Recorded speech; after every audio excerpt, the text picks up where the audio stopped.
All right, guys, so to put your piston rings in, so you got 2 rings on top, and what you want to make sure is that the openings are staggered. So this opening goes, if you go here, for example, and then on the ring underneath it, I'm just rotating it to get the opening.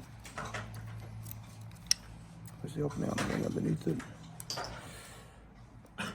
So the ring underneath it could go at least, I don't know, maybe 100 degrees apart, something like that. So here's the opening on the top ring. Here's the opening on the bottom. Between like 100, 180 apart, that's fine. You want them to be staggered because you don't want any leakage. If they're on top, if the openings are on top of each other, you're gonna have leakage through that point. So just make sure they're staggered. Then you would take your ring compressor. It's got to fit over here, so this one is too small right now. So just be careful when you handle this. The metal's sharp, so go slow. You're gonna turn it counterclockwise. It's gonna open up. It's gonna expand. Might have overdid it there. All right, so it opened up a lot. See if it fits over your piston. Okay, it does. So put it over the piston mostly, and then start tightening it while you hold it in place. What's going to happen is it's going to squeeze the rings and tighten around it. Now you see it's like misaligned here.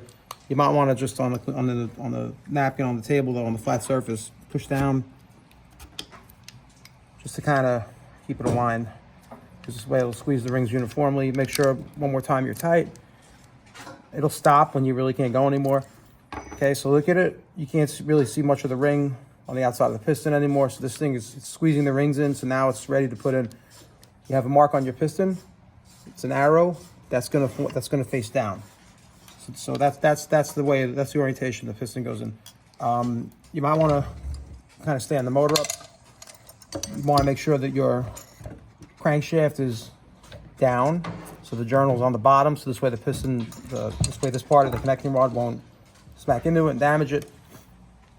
And then watch your arrow, and you're just gonna put it in, get it lined up in the hole. And once you do, you can take a screwdriver from your kit. Make sure it's clean. If you have a dirty screwdriver, make sure you wipe the butt of the handle off, and then you just start tapping it in.